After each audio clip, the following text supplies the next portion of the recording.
Hi everybody, and welcome back to Think Outside the Board. I'm your host Brian Toohey, and today I'm doing a first impressions video on Merchant's Cove, which is a very cool 1 to 4 player game, medium heavy, with asymmetric variable player powers, a time track, and worker placement, among other things. Now, because it's asymmetric and every player is going to be playing the game differently, kind of like Root, but not as complicated, it does mean that there are different mechanics that are going to be used in the game that will be different from player to player. So if you're playing as the Alchemist, you're going to be using a potion explosion-like mechanic. If you're playing as the Blacksmith, you'll be using a dice manipulation mechanic. The Captain will be a sort of area movement mechanic, and the Chronomancer will be tile placement with 2 different worker types and ways that you're kind of moving around tiles to create worker placement spaces. And then finally, you've got the Peddler, who is the opponent that you'll be playing in solo mode. And the Peddler uses a deck of cards that work together to create the Peddler's action each turn. And there's a whole robust system in the Secret Stash, which is the Kickstarter extras that allow you to throw in all of these different things with the Peddler to make different kind of rules and really just vary up that solo mode and give you a lot of variability. Now, Merchant's Cove is published by Final Frontier Games. Their most well-known games include Coloma, Rise to Nobility, and Robin Hood and the Merry Men. Now, it's designed by a threeple of designers. You've got Johnny Pack, who's best known for Coloma, A Fistful of Meeples, and Sierra West. You've got Carl Van Ostrand, who has done a couple of games, nothing that's really that well known to me. His best known games are Kapow and Obsidian 2350 CCG. So I think Merchant's Cove is going to be the game that really gets Carl Van Ostrand working on a different level of game. And then Drake Villarreal, who's best known for some upcoming stuff, the Ancestors mini expansion for Endless Winter, and Solani, which was part of the combined Kickstarter for Solani and the Girl Who Made the Stars, I think was the name of it. But 3 designers that seem to work really well together and work really well with this kind of medium light to medium heavy, very variable game. And the art on this is by the Miko, as he's maybe best known, but his name is Mahalo Dmitrievsky, and he has done the art on the Of the North Sea and of the West Kingdom games. So he's done Raiders of the North Sea, Explorers of the North Sea, and Shipwrights of the North Sea, and then Architects, Paladins, and Viscounts of the West Kingdom. He's also done the art for Valeria Card Kingdoms and some other Final Frontier games like Cavern Tavern and Rise to Nobility. So that is the team behind this one. This first impressions video is going to be a little bit longer than most of them because I'm going to show you each of the different vendors that comes in the base game. I'm not going to talk about the vendors that were add-ons, which are the Oracle, the Innkeeper, and the Dragon Rancher. If this video does well enough and I decide to come back later and do a full teach and review, I'll talk more about those vendors. I have not played with them at this time, so I'm only talking about the vendors that I have played in my 2-player game and a couple of my solo games. So that's the base vendors. And if I come back and do a full teach and review, I'll explain the game more thoroughly, and I will also go over all the stuff in the Secret Stash. So for today, I'm just going to highlight very quickly the items that are in the Secret Stash, specifically the solo campaign, solo mode, and solo stuff, because I think there's a lot of really good solo stuff in that. And if you are going to be playing this game primarily solo, or if you're just going to be playing it solo a lot, you should really try to get the Secret Stash. And I'll be kind of just explaining the mechanics of the game without doing a full teach. So let me proceed with that, showing you the game on the table, and then I will tell you what I thought of the game afterwards. So the main board for Merchant's Cove is pretty big, and rather than pulling the camera so far back that you can't really see the board that well, I'm just going to explain the 2 halves of the board separately so you can kind of be in closer. And I'm not going to explain all of the game. I'm not going to give you a full teach. I'm just going to explain some of the core mechanics. So you can see here at the top of the board, you've got 6 different ships. And I'll talk to you a little bit later about the Secret Stash, which is kind of an add-on thing. And that includes so many modules that you can add on the game to expand its variability. Part of it is different ships. There's a ship in that expansion that has 2 seats and 2 ships that have 5 seats. And then one of the little modules is a whole ton of cards that then show you which boats to use and where they're set up. But if you're playing the base game, you're going to be using these 6 boats here, and they all have 4 slots. And each base will set up at the beginning of the game with 2 random meeples taken from this bag into the boats. And then as players play the game and they create goods to sell to merchants using their various asymmetric player boards and abilities, they will occasionally do things that will allow them to draw more meeples from this bag and place them in the boats. And when they do, they'll start to decide where they want these boats to go. Now, when a boat fills up, let's say someone drew 2 meeples and they added a 1 to here because they wanted a yellow, and let's say they just happened to add all the things to the boat. Once a boat is filled, they have to decide where to dock it. Now, if it's on this half of the board, it's going to go to either this dock or this dock. And if it's on this half of the board, it's going to go to either this dock or this dock. So if you dock the boat here, this is sort of the dock for the big goods. That means that players will be able to sell big goods that match these meeple colors at the end of the round. Now, there are 2 spots here where players will eventually move boats that can sell smaller goods. So these goods are worth less money, but you'll be able to sell them to twice the number of meeples if you have manipulated the meeples in here that are the correct colors that you want. And then over here, this dock will be filled when a player fills a boat and then chooses to place it over here. We're just pretending that all these boats are all filled for now. But this boat, you can sell either big or small goods to these meeples. But if you use this dock at all, you're going to take a corruption card. And we'll talk about that a little bit later. But in general, corruption cards cause you to lose points at the end of the game. Now, down here, you see a little card market. I'm going to slide the board a little bit. And these are cards that players will be able to take on their turn as an action.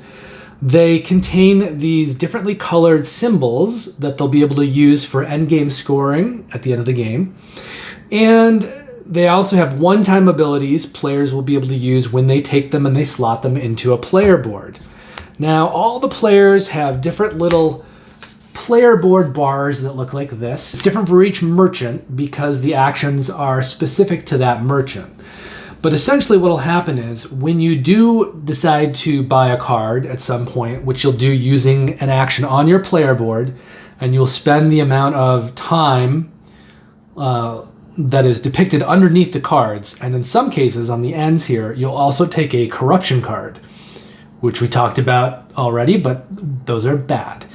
So you'll be able to initiate, let's say I were to take this one right here. If I were to spend 1 time and take a corruption card, I could get this card. I would slide it into my player board underneath one of these actions. And when I do, I'll automatically get to do the bottom action. For this card, that means I would get to create a large blue good. For some of these other cards, it means I would get to remove corruption cards that I've already drawn. And this card would allow me to remove a meeple from a boat that's sailing and place it in a faction hall. So I might want to do that if a boat that I don't want to dock is getting really full. I could take this card, remove a meeple from it, changing the contents of the boat, but also possibly making it harder for that boat to dock and maybe giving me the opportunity to dock another boat. So as I continue to slide this forward, we see some of these faction halls down here. Now each faction hall is going to start with one of these colored meeples in it. And these faction halls are how players will score points at the end of the game. So generally what's going to happen is as you're taking actions during your turn, you're going to want to be seeding the meeples in these boats that are the color that you want to sell to. And as you fill up these boats, some of these boats are going to be left behind. And at the end of the round, you'll be selling your goods to all of these merchants. These will all be full when they dock, but you'll have some boats out here that may be almost full or could be very empty. In any case, the meeples that are left behind will then get moved into the faction halls. So you'll have this decision to make. As you are planting meeples in these boats, you're going to want to try to get the meeples matching the goods you're going to be selling that round. And then you'll want to be planting meeples in the other boats that will go to these faction halls, which will score you endgame points. Now, the last thing I'd like to show you here is this time clock. Well, before I explain this, let's talk about this. These are the corruption cards that you'll be drawing throughout the game. So whenever you draw one of these, you may get a card that looks like this, which just means that you're going to score a certain number of corruption points at the end of the game, generally for however many rogues are in their little hall. So the rogues are gray. You don't see them as much in the game. They won't score you endgame points the way that these do. They will, however, cost you endgame points. And it'll be sort of every corruption icon that you have multiplied by the number of rogues in the rogue faction hall. Now, most of these corruption cards just have one corruption icon on them. Some of them, though, have two corruption icons and then a colored icon. So the colored icon will score you points at the end of the game based on how many meeples of that color in that faction hall. And then you'll multiply it by all of these emblems that you have. And some of them may be on corruption cards to offset these double corruptions. Some of them will be on these cards here that you have bought over the course of the game. So that's just a little endgame scoring addition to all the many points that you're going to be scoring during the games while you're selling your goods. So we've got this corruption deck over here. We've got a rogue card over here. There's only 3 of these in the base game, but if you get the secret stash, which was sort of the Kickstarter stretch goal pack, you have many additional modules that you can add to the game, like 15 different modules that insanely expand the variability of this game. Perhaps even to a fault. It may give you too much stuff to deal with and think about. But in the base game, you'll have 3 of these rogue cards, and some of them will have little abilities here that will affect how the rogues get placed and things like that during the game. This one of the 3 default cards, doesn't have anything. It just doesn't do anything. But it does tell you how many rogues you're going to place in the bag at the beginning of the game, which is kind of a negative thing. The rogues will kind of clog up the bag a little bit, and some of the rogues will also get placed in the faction hall, and then those will score you negative points at the end of the game. And then there is also an icon here so that when you do draw rogues out of the bag, this lets you know if you can place them in the boats, and in this case you can, or sometimes they just go back into the bag. So you've got corruption cards here, you've got a rogue card here that will affect how the rogues kind of come out during the game. But the main thing here you've got is your time clock, and this is sort of how actions are taken. These are the phases of the game down here. The first section is filling the boats, which will happen at the beginning of every round. Every boat will get 2 meeples placed in it.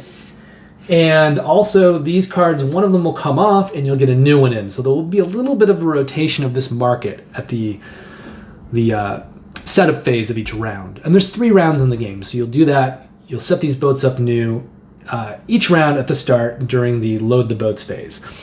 Then you'll go to the second part of the round, which is where all the player actions happen. And I'm going to explain the player board separately because this is an asymmetric game, which means that every player is going to be playing a different merchant, and they're going to be using a different player board, and they're going to have very different actions. So players will take turns taking those actions in the production phase.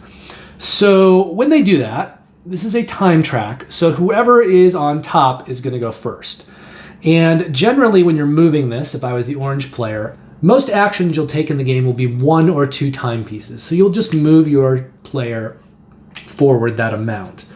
Now, if you ever pass by one of these icons, that means you will get to draw a meeple out of the bag and add it to the boats, and you'll be doing that trying to influence what merchants are going to come to buy what colored goods at the end of the round, as well as what merchants are left behind and will then be added to the faction hall to score points at the very end of the game.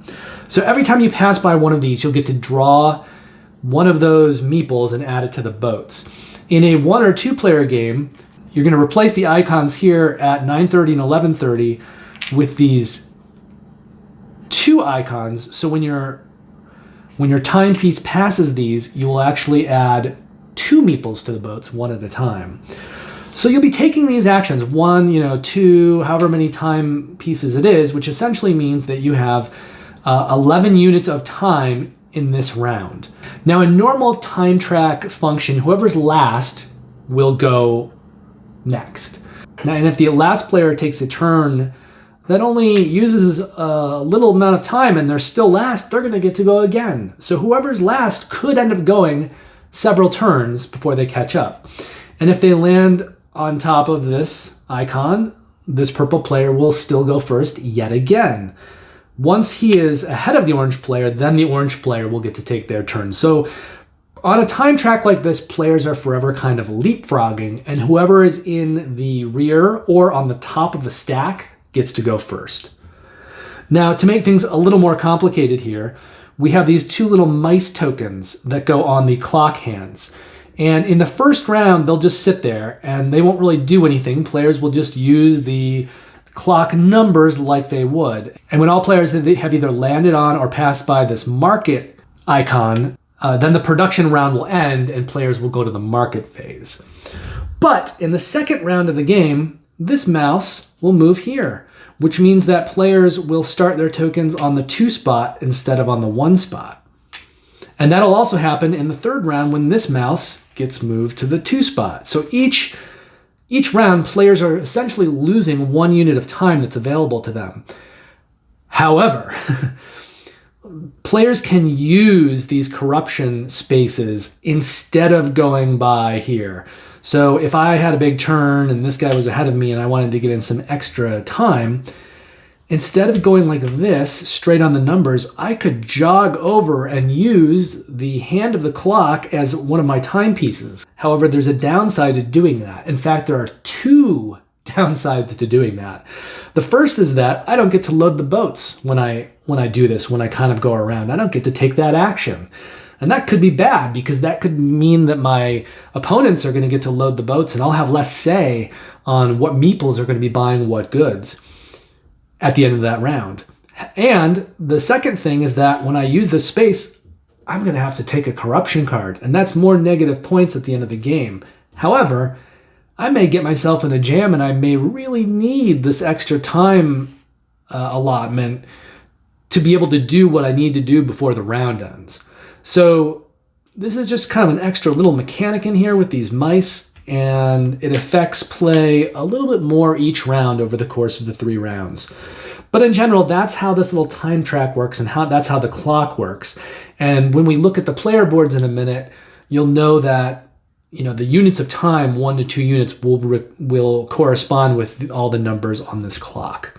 The last thing on the board that you have probably noticed is this long snake track that winds around the entire board, and players will just move their these pieces, these little money bags, as they sell goods. And if they ever pass 100 down here, they'll take a gem from the supply, and then they'll move their player piece over here, and then they'll start going around the track again. So that way you could have several hundred points, and there's a way to keep track of all that. This is the secret stash little rule book kind of, and it shows all the modules in there. So there's new corruption cards, there's new rogue cards, a lot of these new rogue cards, which will add a lot of variability to the game.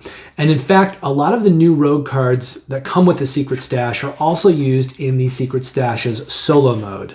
And I'm going to show you that very briefly, because if you do really like this game and you want to play the solo game, I think you really need to get the secret stash, because it has 12 solo scenarios that make use of all these rogue cards, and you could play them as a campaign, but even if you don't, it's going to give you so much variability in the game, much more than you'll get just from the base game playing the default solo game against the Peddler. So if you do like this game and you do expect to be playing solo mode a lot, I would absolutely recommend that you get the secret stash, and hopefully that will be available at retail one way or another. Anyway, back to this. So you've got more corruption cards in here with kind of variable stuff in them. You've got more rogue cards. You've got more townsfolk sets. Now, in the base game, there are 3 different sets of townsfolk. The villagers one tend to remove corruption.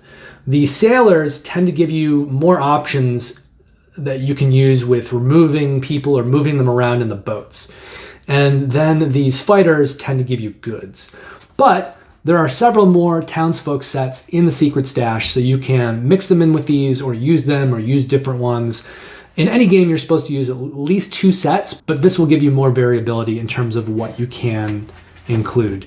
So you've got more decks. You've got an officials deck, you've got an artisans deck, an underworld deck, and a legends deck. Then there's something called gray rogue goods, which will allow these rogues down here to buy and sell some goods. I haven't really looked at this one, but it's just a little module. There are more boats in the secret stash that can alter the variability of how these boats work. There are additional halls that you can place here, which will give you more scoring tokens at the end of the game based on who has the most tokens already. There is a layer of villainy here, which is going to go where the rogues are. It's going to give you another little module to play with. There's this Dragon Isle Festival card. There are faction leaders, and there's all this solo content. So there's a lot of stuff in the secret stash. And as you can see, there are 12 solo scenarios in the secret stash. 3 of them are sort of linked. You can do like a mini campaign. But I suppose you could really just kind of play through all of them and link them into a campaign if you wanted to. But there's a lot of stuff in this part of the solo stash, these solo scenarios. And this, I think, if you like solo gaming and you want to solo with this, you want this. It gives you so much variability and so many different ways you can play solo. I think it's essential if you want to play the solo. Okay, so if I do come back and do a full teach and review, we will talk more about those little modules in the secret stash, and I'll also talk more about the expansion merchants. But for right now, I'm just going to showcase the 4 base game merchants and the Peddler, who is the person that you play against when you are playing solo.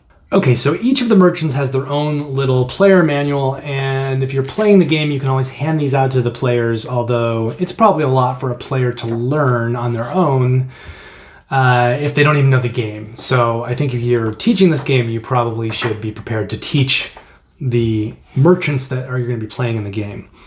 So this merchant, the Alchemist, works kind of like a mini potion explosion game. So you have this little decanter, and you're going to set this up here in the player board. And then you have a draw bag here. Let me get this. There we go. Then you have a little draw bag of marbles, and you're going to set a certain number of marbles up in here at the beginning of the game. 8 of them. Everyone has a little miniature. This is the Alchemist miniature here. And you're going to use this miniature to take your various actions. The Alchemist will also place these little tokens over these, and one of the things that they can do when they're playing will move these away, and then they'll score points at the end of the game for the ones that they have uncovered, multiplied by the meeples that are left in the faction hall. Every merchant also has a little stand to put their goods on, and then an assortment of goods. All 4 colors of goods. They've got little ones and they've got big ones, and they are all kind of themed by the vendor. So the potion vendor, the Alchemist, is selling potions. Also, every vendor has a little tray to keep their various components in, and they all slot into the box. Now, let's talk about the actions that all the players have. So all the players have this action on their board where they can go to take one of those cards from the market. And when players get one of those cards, they're going to execute the ability on the bottom, and then they're going to slot them in here. And each merchant has a little player bar like this where you can keep up to 4 cards. And then once you have merchants plugged in here, when you go and take this action, which shows some merchants with a little lightning bolt, you'll get to activate all the abilities underneath cards. And these are specific to each merchant. So for instance, on this player board, from left to right, you've got the Scrubber ability, which allows you to return 2 ingredients from any cauldron to your alchemy bag from these cauldrons. You've got the second one here, which is called a Forager, where you can take an ingredient either from the decanter or the cauldron and place it back in any brewing space. You've got this one, which will allow you to brew 2 pots. And then you've got this one, which allows you to remove a corruption card. So as with all player boards, the Alchemist can either get cards or trigger these. And then the actions that are specific to the Alchemist are these up here, which have to deal with taking marbles from this decanter. This one here, where you get to cook things in your pot. And then this one here, which allows you to remove these nasty black ichor marbles and remove them. Because when you're cooking things, if you have black ichor marbles in here, they're kind of good in a way because they can mimic other marbles. But when you cook a pot, if you have a black ichor in it, you're going to move it over here to this toxic cauldron. And when you do that, this will slowly start to fill up. Anytime you put a black marble on one of these 3 top spaces, you also have to take a corruption card. So general, what you want to do is you want to remove the marbles from this before it gets too full. They'll go back into your bag, so you'll be drawing them again, but at least you won't have to take these corruption elements. So this is how the Alchemist works. You're going to choose one of these 3 spots. This costs 2 time, this costs 2 time, this costs a time, and you take a corruption card. And then when you do this, you're going to pick one color, and you'll take any marbles matching that color or that are black. So if I was to go here, let's say, and I said yellow, I would get to take this yellow marble because it's in this second slot, and I would also take this black one. And I would continue taking any yellow or black marbles that fell down. So I would go like that. So I would end up taking these 3 marbles, and then I could place them anywhere I want in these pots. Now, you tend to want to fill up all of your pots at once, so that when you go here and you take this action for 1 time, you get to brew all of the pots you want that are full. And there's a little iconography telling you how this works. So if you have a bunch of random items, anything you want, you can always just, like if I had this, when I brewed, I could discard all of these and then move this ichor element. I could move it down here, and it would now be taking up one of the 3 spots in the pot, and it would function just like these black ones do, where they can mimic another color in the same pot. This would be a permanent ongoing situation, and then at the end of the game, I would be able to score some endgame points for the red meeples in the faction hall. But these colors here only have to do with that endgame scoring, so it has nothing to do with the marbles that you're putting in them. All pots are going to work the same, which is if you have 2 of the same item in it, you can make a small item of that color. So for instance, if I had a yellow and another yellow, then when I did a brew, I could make a small yellow item out of this. If I have 2 yellows and anything else, it could be wild, I could make a big item. Now, because the black items can mimic something, that means that I could also have like this, and I could say that the black ichor is mimicking the yellow, which would give me 2 yellows and a 3rd item, so I could make a big yellow item. And then the last thing here is just removing all 3 items to move this down. So when you brew here, you're going to take any colored marbles, and you're going to place them back in your bag, and then these guys are going to come off and sit over here in the toxic cauldron. Now, if you ever have 3 black items all in one pot, it can be a combination of the ichor extract and the ichor ingredients, but if you ever have 3 in a pot, that pot's just going to automatically blow up, and all of the ichor will go over here. So in general, you want to make sure that you don't have any pots with all black in it. And then at the end of your turn, you're going to refill the decanter so that it has 8 marbles in it again.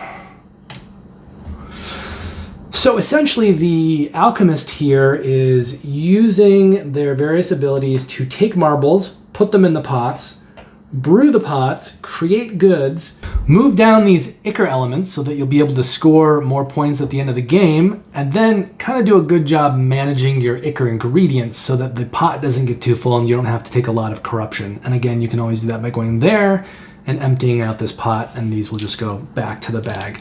So that's the Alchemist. I really like the Alchemist. I think he's got a fun little potion explosion-y mechanic going here, and there's lots of ways to use this player board to do the various things that you want to do in the game. Like, you have ability to make adjustments for what's happening in the main game. So that's the Alchemist. Now, next up we've got the Blacksmith. So this is his little player miniature. And you'll notice that he has the same abilities that the Alchemist did, where he can go here and he will get a card from the market. And he can go here to trigger the player board for any slots that have cards in it. So on the Blacksmith, going here will actually allow him to adjust these coal dice by 3 pips in any combination. And I'll explain why this is really cool in a second. If you trigger this one, you get to load the empty spaces of a furnace with dice. So either 1 for these or 2 for these. If you trigger this one, he'll get to craft 2 items. And if you trigger this one, he'll get to remove a corruption card. So how the Blacksmith works is you're going to have these coal dice set up 1, 2, 3, and 4. You're going to have these dice down here, 1 of each color. And when the Blacksmith goes here, he'll be able to take 1 of these dice and move it off into this space. And then later when he goes to take a Blacksmith action, he'll get to make goods, but he'll also get to take a die if there's one sitting there in this spot, which means the die will come off, it will go into his dice pool, and then this will be revealed so that he can score endgame points for that color at the end of the game.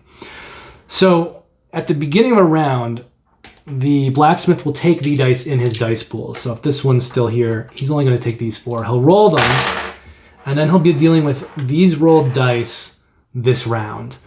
And when he goes to any of these spaces, he'll spend 1 time to load a certain number of dice in here. So if he were to place, let's say this red die, let's take a yellow die.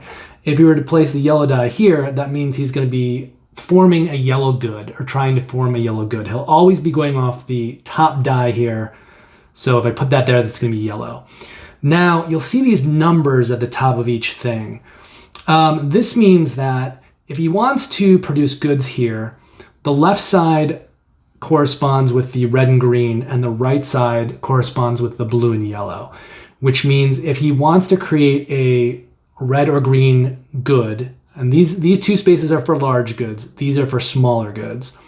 So if he wants to create a red or a green, one of his large goods here, he needs to get 10 or more. And if he was doing this, he'd need like that red die on top, because that's the red. So you could put this here, that would be a 12. He's going to make the item that's on top, so that's red. And because he has 10 or more, he's going to be able to do it. Now you could also do it with only an 8 or 9, but then you would also take a corruption card. So maybe at the end of my round, I didn't have too many dice left and I had to do that. So I'd have 5, 6, 7, 8. So I would be able to make the red good, but I would have to take a corruption card. And as you can see, it's a little harder to do the blue and yellow goods. They take larger numbers. And then over here, you're doing the same thing, but you're trying to make smaller goods. So you're trying to get low rolls. So for instance, here, maybe I'd try to make a small green good. And in order to do that, I would need to have under 8 pips. So this would be 5. So I'm good. I get to make a green good. So going here allows you to load the dice in, and then going here and paying 2 time will allow you to create goods for anything where you have dice filled up that obeys these rules. And if you're taking the kind of second lesser row where you're not quite getting as high over here, you're not quite getting as low as you need to, then you'll take corruption cards when you do that. So this is the Blacksmith's board, and this is essentially a dice manipulation and dice mitigation thing. And I mentioned at the top of this one, this allows you to change 3 pips. So I could say I'm going to make this 1 into a 4, and all of a sudden it's going to be a lot easier for me to get those high numbers. Or I could, turn this from a 4 to a 1, and then it's a lot easier to get low numbers in these. But I really like the Blacksmith. I really like the way the dice manipulation works here. And like the Alchemist, I think there's a lot of good ways to kind of change what you're doing and adjust for what's happening on the main board. So next up, we've got the Captain, and he comes with this cool little compass. He has his goods here. This is where he sells his stuff.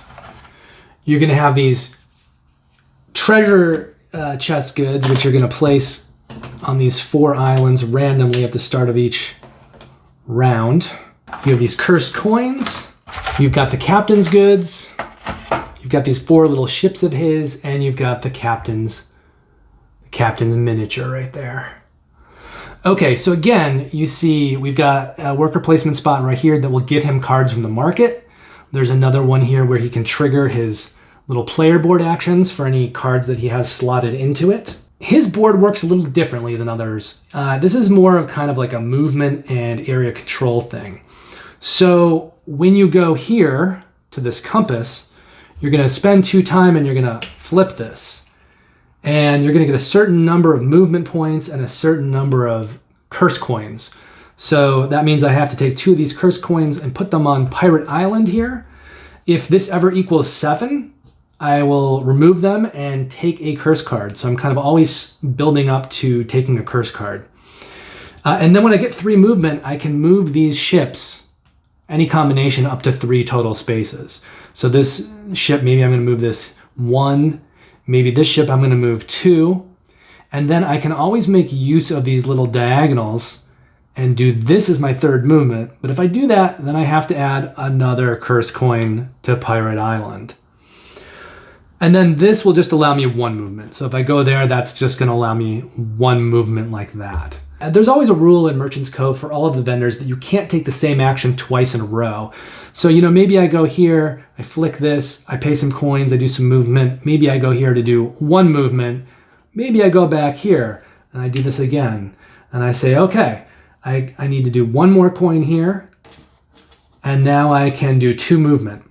So maybe I'm going to move this one, and maybe I'm going to move this guy here.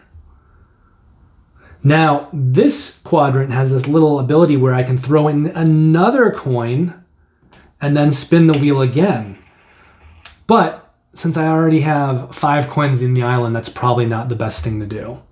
Now, once you have your ship set up in a certain position, you can go to either one of these spots. If I go here, I'm going to fish, which means anything on a hook, if I have a ship there, I'm going to execute that. And usually fishing is how the captain creates his small goods. So when you look at his small goods, they're all items that he could have just kind of fished up.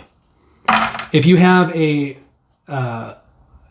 ship here, you also get to fish up 4 of these coins off of Pirate Island and remove them.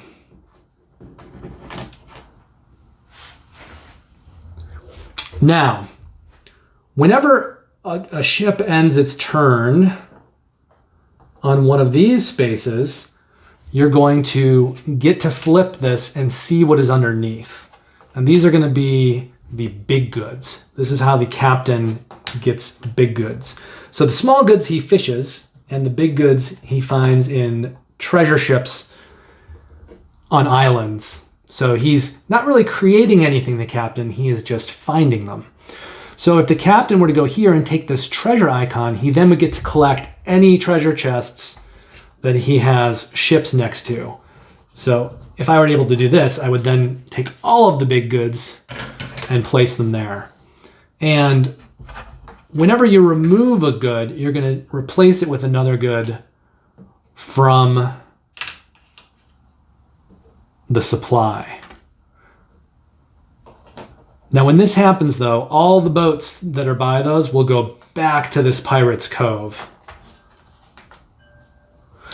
And if there are boats left here at the end of the turn, you would then flip this up. But that means that you're never going to get to take a treasure and then also see what's there the same turn. Because if it was flipped, you would take it. And once you take it and move your ship back there, you're not going to get to flip the new thing. So the captain is okay in my opinion, but I don't like him as much as the Alchemist or the Blacksmith. And I think the reason is moving around and doing things, there are just kind of less avenues to do this and less choices. It feels kind of more boxed in. So it feels less that you can kind of change your plans and do different things. And then if we're looking at his player board, so when he goes there, and he could trigger any of these things where he has cards, this will allow him to do 2 movement and pay 1 curse coin. This will allow him to fish in an area where he has a boat. This will allow him to remove a curse coin from Pirate Island. And this will allow him to remove a corruption card. Also, I don't think I mentioned it, but if you have a boat here, when you do this treasure action, you'll also get to remove up to 7 coins off of this island. So this is a really good way to remove all of the coins off of the Pirate Island at once. And then if the ships are in these areas that have these markers on it at the end of the round when they get to scoring, which means you kind of have to work to set this up. You need to have these ships over here to set this up. You will then score points for these at the end of the round, at the end of the game. This is the Chronomancer, and he's probably the most complex, I think, of all the base game vendors. He actually has 2 miniatures. So you've got the Chronomancer over here, and then you've got his assistant over here, and you're going to be using both of these. You've also got these tiles, and at the start of the game, you're going to put the white side up with the 2 tiles that have a little finish line here. They're going to go at the top. And then you'll place the white side for 2 other tiles down here, just randomly. And then you'll place a line of tiles down here with the blue sides up. So these tiles are all reversible. They've got a white and a blue side. Now, how this vendor works is you're going to be moving the assistant first. And the assistant can use any of these spaces. You can skip across them, but you can use any of these. And then eventually the assistant's going to land over here. And all of these actions are kind of determined by the way the tiles fit together.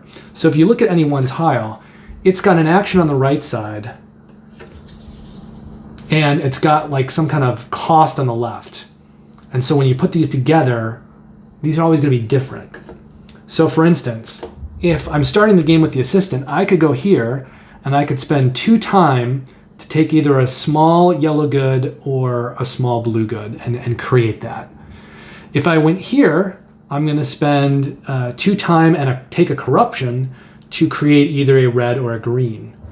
And if I go here, I'm going to spend 2 time to take one of those market cards. And I could take every action over here if I wanted to. And I could follow my actions with him and take those same actions again. Although, if I'm taking that many actions and spending that much time, I'm not going to even get over to the other side of the board in 1 round. But eventually what's going to happen is he will go over here. And once he goes over here, you can't use him again until the Chronomancer goes over there. So you can still take actions with him. When he goes here, you're going to remove 2 of these hourglasses. And then now you're going to be able to score these endgame scoring points. But you can also pay with these to remove hourglasses when you're taking actions. So like, let's say I'd already gone here, I had both of these. I could go here and cover both of these back up. Now I'm not going to get to score these, at least for now, but that means I don't actually have to pay this time cost. Then when the Chronomancer gets over here, you're going to choose one of these tiles, any one you want, the blue side, and you're going to slide it in the same column that's represented here. So essentially you're going to slide this in here, and then this one will come off and you'll flip it to the blue side. So you have changed 4 of these spaces by doing this. And then you'll start using this guy again and using these actions. Now, something to note is that the blue side tends to have less costs than the white side. So as you replace more and more of these tiles with the blue side, your actions are going to get a little bit cheaper. So he'll go over here. This is where he can activate all the things on the bottom of his player board. Over here, he could, pay a corruption and 2 hourglasses to make either a red or a green small item. And if he were to go over here, he would spend a hourglass and take a corruption card to either create a small yellow, or he could just score the yellow immediately based on how many yellow meeples are currently sitting in the faction hall. But eventually he's going to get over here. You're going to remove 2 of these again. And eventually this guy will get here. He'll go on the number 1 spot. So you'll take one of these and you'll slide it in here. And then this one will come up and flip over. So this is how you're using actions with this guy. And then when you're looking at the little player board here, so if you have cards slotted in these, when you go and you take this action, you can trigger anything. So this would allow you to make one small good into another small good. This would allow you to make a small good into a larger good of the same color. This one would allow you to split a larger good into 2 smaller goods of the same color. And this allows you to remove a corruption card. Now, I really like the Chronomancer in theory. I kind of like how variable it is and how you're kind of moving things around. But because when you're taking turns, you really only have access to a few spaces until you get over here and bring him over here and do all that to then get down here. It can be harder with the Chronomancer to adjust what you're doing. You're fairly locked in, and like I played a solo game with the Chronomancer, one of the campaigns from the stash, and it was very hard to do well because the Chronomancer was so boxed in terms of his actions, what he could do. So I think in the future when I play the solo campaign stuff, I probably will use a different vendor, at least until I'm more familiar with it and more familiar with the Chronomancer, because I have a feeling it's hard to do well with the Chronomancer just because there are so many little kind of rules in terms of what he can do, and he's so boxed in. But that is the Chronomancer. Now, lastly is the Peddler here. This is who you're playing against when you're playing solo. And he's got a little deck of cards. 4 of these cards are different, so you swap them out if you want to play the more difficult version of the Peddler. I just have the regular Peddler cards here. So you're going to start him out here. You're going to start 1 card here like this. And then at the beginning of every round, you're also going to draw some meeples and place them down here. And then what you're going to do is anytime it's the Peddler's turn, you're going to flip a card over like this. You're going to combine these things into the action. So this is basically saying that I'll do this 1 time, and this is the action. And in this case, he's going to choose one of those market cards, and then he's going to draw 2 more adventurers to add to his little supply. And he'll spend the amount of time shown on it. And then if it was a situation where the Peddler was going to place a meeple, like if he passed that icon on the clock, you would use these bottom things to figure out which. Now, the Peddler just uses someone else's resources. It doesn't really matter. But maybe the Peddler had already created a couple goods. And you just use someone else's goods for him when you're playing against him in a solo game. So anyone else's goods other than the character that you're playing. So when you are trying to decide which meeples to put in boats, you will take a meeple starting from the right that matches a good that he's already produced. Now, if nothing matches, you'll just take it from the right and default. But in this case, if I had a red and a green good, I would take the red meeple. I would look here and I would say, okay, they want me to take from the left side of the board. So this little drawing shows the left side of the board being highlighted. And this shows the outside. So you remember the board had 3 boats on the left side, 3 boats on the right side. So I would deal with the left side of the board and those 3 boats. And then I would choose the boat that is the most to the outside, which means if the 3 boats are here, it's going to be here. So I would place the meeple in that boat on the outside of the board. And if I happened to fill up the boat and I needed to dock it, I would choose the dock on the outside of the board. And then after I've taken my turn, this is going to slide over here, and this is going to slide over here. And then the next time the Peddler takes a turn, he's going to pull another card. So on this turn, he might create 2 big yellow goods. He'd pay 2 time to do that. And this time he would, if he was placing a meeple, he would choose the right side of the board. And again, here he would choose the outside boat.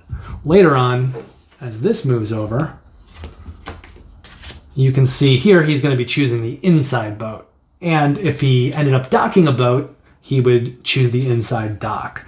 So that's how the Peddler plays. He's all automated. You're going to use someone else's goods for him. And he's a good little opponent if you're just playing a one-on-one solo game. And if you do the campaign that was in the secret stash, you will still be playing against the Peddler, but you'll have all these other rules along with the scenario. You might have a different rogue card that comes out. You might have certain merchants in the mix. You might have a certain orientation of boats. You might have certain additional rules for the Peddler. I played a solo game called Pax Inferna, and one of the meeples was supposed to be infected along with the rogues. Those are the guys that kind of come out and create corruption, negative corruption points for you at the end of the game. So there were all these other rules that kind of got put into play in terms of who's infected and where those infected players go and how they kind of muck up the game and how the Peddler mucks up them even more. But this is a good system. This is the Peddler, and it does make for a pretty engaging solo game. Now, just on the way out, I kind of wanted to show you the insert here. So everything kind of stacks. You've got your insert for the Alchemist. You've got your insert for the Captain over here. This is the Blacksmith and the Chronomancer. Underneath here, you've got space for all your cards. This is where you put the bag with all your meeples. And there's also this nice little insert that all the boats are going to slot into very well. So everything fits in here really nicely. The only problem is that while these items fit the components pretty well, it's not so well constructed that it sits well in the box. And there's a lot of movement around. And then on top of this, you're going to place the main board and all of the vendor boards and all of the instruction booklets, of which there's a lot. Now, everything will sit in pretty nice because of all those boards and it won't be able to move around a lot. But there's not enough room in the box for the 3 expansion vendors. So you can't fit them in here. I think you can fit all 3 into one of the expansion vendor boxes. It's nice that you don't have to use all 3 boxes, but it's a little weird, in my opinion, to be putting all 3 vendors for the expansion in one box and to still not have them fit into this big box. So the storage solution is pretty good. It fits the components well and makes takedown and setup easier. But this is a fiddly game with a lot of parts. And even when you do that, setup and takedown does take a little time. And as nice as this insert is, it's just too bad that it doesn't sit a little bit better. And it's even a little more unsettling, I guess, that you can't fit the expansion content in here. I think even all the secret stash stuff may not fit in here. It may or may not. I haven't tried to put it all in here yet. But all the cards and stuff obviously will fit in there because you can slide them in there. But there are a few other little kind of modules and things, and I'm not sure if everything will fit in here. I think it might, but I know that those vendors won't, because if you try to fit all the vendor stuff with all of the individual player boards, it just gets too high. Okay, so there's a lot to like in this game. This is a very, very solid medium light to medium heavy game. And I think it provides an answer for a lighter game to have the kind of variable player abilities that you do in something like Root, which is not just variable player abilities, it's an entire different way to play a faction. So in Root and in this game, if you are playing a character, what you do and how you control that character is going to be very different from any other person playing the game, to the point that you're using a completely different set of mechanics. Now in Root, I think those factions are a little more complex. In Merchant's Cove, there's the fact that some of their actions are identical, the getting cards and then activating the player board actions with the cards. Those are the same from vendor to vendor. But obviously, as you saw, the actions that those players do are going to be very different, even though they're doing the same thing. They're creating goods and then they're trying to sell goods. They're trying to influence who gets on the boats and who will be buying their goods, as well as who's not going to get to the pier and will then bulk up the faction halls for endgame scoring at the end of the game. Now, I like this game a lot. I think right now I have it pegged at about an 8.0, and that could change once I play it more, once I play the solo mode more, and I play more of the vendors, the 3 that weren't in the base game, and I play at a higher player count. So all of those things could change my score, but for now it's sitting at around an 8. So I think the strongest aspects of this game are the design for all of the different vendors, which how can you not love that, right? It's great. It's a great selling point for the game. And the art and the just kind of physical design of the game. Like, it's a very friendly looking game. It's very bright and colorful. It's a game that when you see it, you want to play it. It looks like a lot of fun. I also think that it's not really that hard to teach anyone. It might be hard for a lighter gamer to kind of figure out on their own, but if you know it, it's not hard to teach. It's not hard for someone to pick up. There is the fact, however, though, if you're playing with a bunch of people and they've never played the game before, you are going to have to teach each person how to play their player board in addition to the overall game. So that's a little bit of a barrier to entry. Also is the fact that there are a lot of components in this game, and there's a lot of setup and there's a lot of takedown. So for me, I think that dings the game down a little bit. Maybe I'm starting out at like a 9 or an 8.5, and then it gets dinged down to an 8 because of all of the components, all of the mechanics that are going on, the teach, the setup, all of those things. That probably knocks it down for me. However, it probably gets knocked back up again because of all of the extras in the stash, specifically the solo play. If you are looking for ways to play Merchant's Cove without all those people, and you want to play it at home and maybe brush up on the different vendors and play a solo game, it's got a pretty robust solo experience. Everything's going to be different when you play against the Peddler every time. And if you've got all the 3 expansions, in addition to the 4 vendors in the base game, you've got 7 different vendors that you can play against the Peddler, and that's a lot of variability right there. But then on top of that, you've got different rogue cards that you can throw out. You've got all these different modules in that base game. Some of them will affect the way that the boats come out. Some of them will affect just other rules, because you've got that whole solo campaign with 12 different solo games, and each of those is wildly different and is really going to change the mechanics of the game. So I think the solo mode in Merchant's Cove is really, really strong, and I would almost recommend it for that alone. There's just a lot of game in this box for you to play alone between all of those vendors, all of the solo stuff, all of the little secret stash like add-ons, and the solo games themselves, including the final 3, which form kind of a mini campaign. So there's a lot going on in this game to understand, but also to like.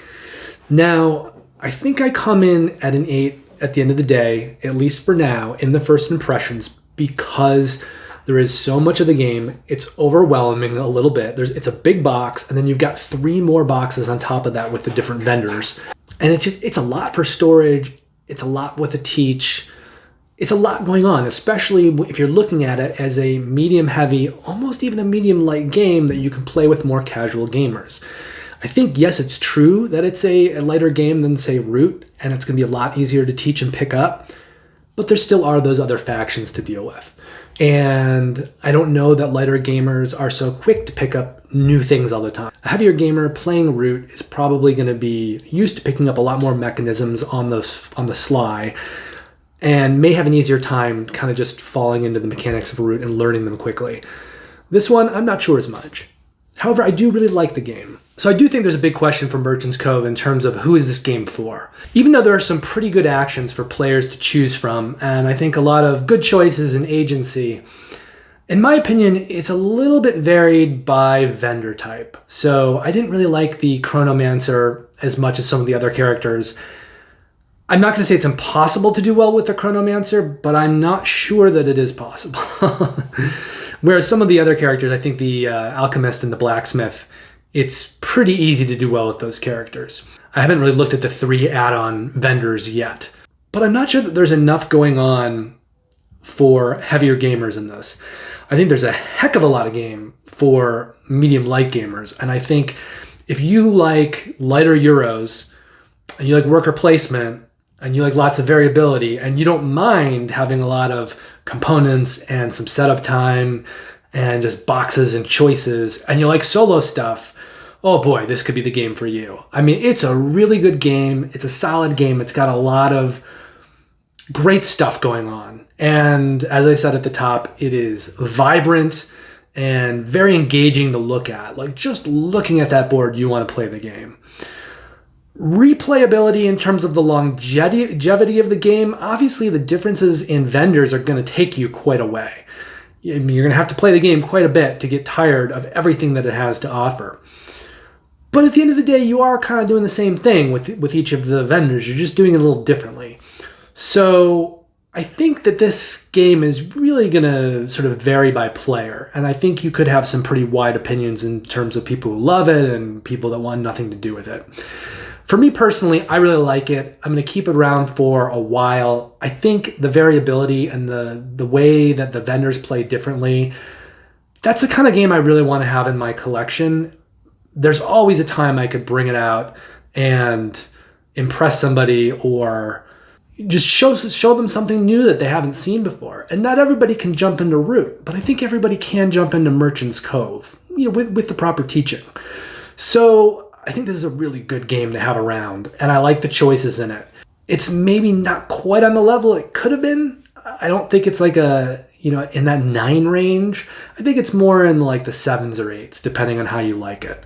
I can't see too many people rating it lower than a 7 or a high 6. I mean, it does some pretty cool things. It does some things the games haven't really done before, and there are just some really neat aspects to this game. The boats, thank God they have an insert in there so that you don't have to take the boats apart and put them together each time, because that would be annoying. And I like the inserts in general. It stores everything pretty well. I just wish the inserts kind of slotted together a little bit better and they weren't kind of so fiddly in the box. But it does a lot of things right.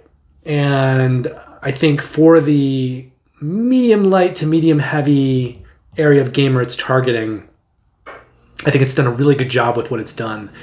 And the design is just a lot of fun. I think there's always a good choice, in addition to what you're doing with your player boards, there are always good choices to be made in terms of how you're seating meeples in the boats and trying to get your goods sold that round, and how you're trying to get meeples that don't go to the piers into the faction halls to score at the end of the game. So there are some good choices to be made with that, in addition to what you're doing on your player boards. And there are so many other little modules that I showed very briefly. I think throwing all that stuff into the game will just give you so much variability, and the game will be kept fresh for a very long time. So for me, for now, we're going to say 8.0 for Merchant's Cove. I reserve the ability to change that score in the future as I play more of the vendors, play more of the solo mode, play it at higher player counts, and if I come back and do a full teach and review, we'll get more into that stuff, and my score probably will be affected one way or another. But for now, I'm very comfortable saying it's a solid 8.0. It's a good game with a lot going on, a lot to recommend it, and it's one of those games that's just fun to play. It doesn't remind me mechanically of like Quacks of Quedlinburg, and I think it's not as luck-based as Quacks of Quedlinburg. I'm not really into luck-based games, but I always look forward to playing Quacks of Quedlinburg. It's bright, it's fun, and there's something about it that's just very engaging, and you just want to play it. And I think Merchant's Cove, while the game is very different, it shares that. It shares that sense of, oh, it's so bright and colorful, and I just want to get into this world and do all these fun, engaging things. So I kind of liken it to Quacks on that level only. Anyway, 8.0 for me for now, and it's a lot of fun. So if you have the opportunity to go play it somewhere, by all means, seek it out and do it. I think it's pretty safe to buy this one. I think it's a pretty good game, and if there's anything glaring about it that you don't like, it should be obvious after watching the video. Hey, if it's your first time here, please consider liking and subscribing. Really appreciate it. Have a great week. Keep gaming. and stay tuned for my next video, which will probably be Cloud Age. Take care, happy gaming, see you soon.